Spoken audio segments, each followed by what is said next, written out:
Sentence of your memo, very first sentence, you said, in recent months, there's been a disturbing spike in harassment, intimidation, threats of violence. Yes. When did you first review the data showing this so-called disturbing uptick? So I read the letter, and we have been seeing over time threats. Whoa. I didn't ask you. So you read the letter. That's your source? So let me be clear.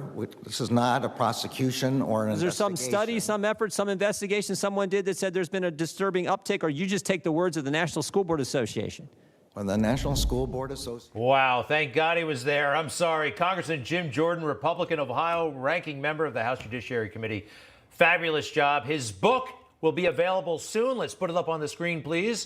It is called Do What You Said You Would Do, Fighting for Freedom in the Swamp.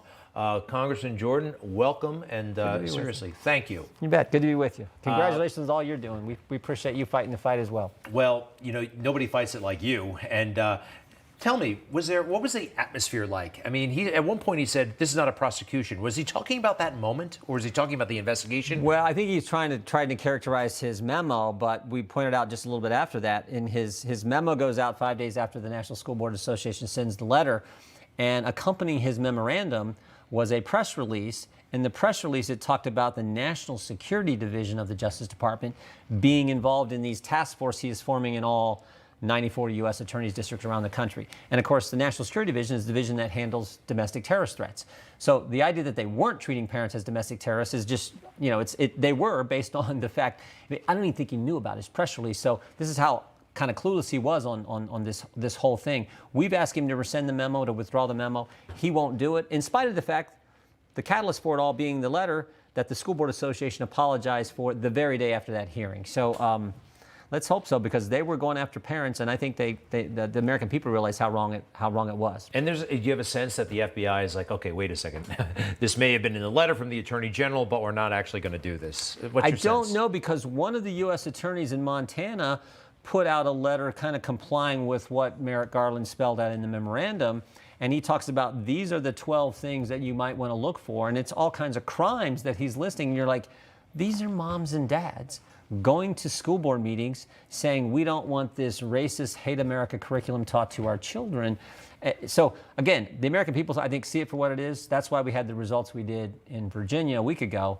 You know, this idea that Democrats are going to campaign on government smarter than parents, probably not a good idea, and I think they found out in a real clear way. Well, they're still sticking to January 6th. These subpoenas, Mark Meadows, who knows? I mean, they just indicted, the DOJ just indicted Steve Bannon. Yeah. What do you think is going to happen? How's this going to play out? It's not good when you're going to, we just tweeted this out, eviscerate the executive privilege. I mean, if you're going to say to the chief of staff, to the president of the United States, your conversations with the president are not privileged, and we're going to ask you about them, that's frightening. Because think about any time now that there is a one-term president and the other party's in control of the government, immediately after the election, all that president's staff are going to say, I'm going to be quiet. I'm not going to give you the advice that you need as the commander-in-chief, as the president of the United States, because I'm going to get hauled in front of some partisan committee like this January 6th committee. That's not healthy for the country.